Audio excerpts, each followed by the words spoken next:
شام بارانی، با تو در یک شام بارانی ساده و آزاده می رفتم. دل به کف بگرفته از شادی، این من دل داده می رفتم. با تو در یک شام بارانی لحظه های هم نفس بودم، گویا مرغی شکوفان بال بیرون از بندی قفس بودم. با تو در یک شام بارانی گل شکوفی خنده هم سر شد، گویا در پیش چشمانم زندگانی جمله دیگر شد.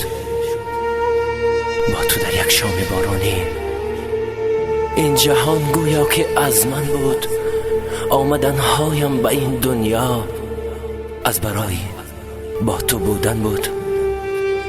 با تو در یک شام بارانی خوشترین یک صحبتی ما بود، چند ساعت بین ساعتها هدیه از قسمتی ما بود.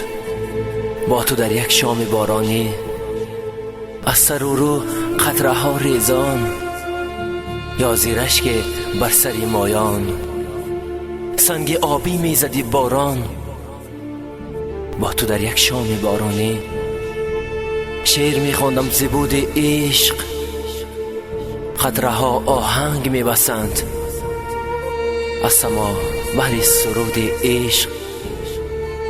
با تو در یک شام بارانی غصه از دل رانده میرفتم، آه چه خوش آن لحظه تن پوشم روی کتفت مانده میرفتم.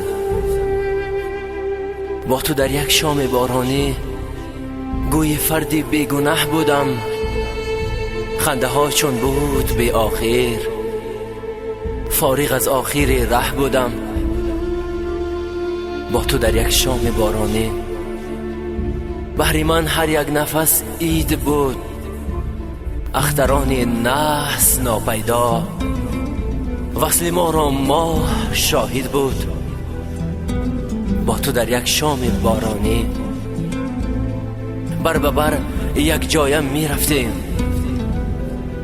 شاید امروز تو هم گوی با سفر یک جایم می رفتیم، با سفر یک جایم می رفتیم.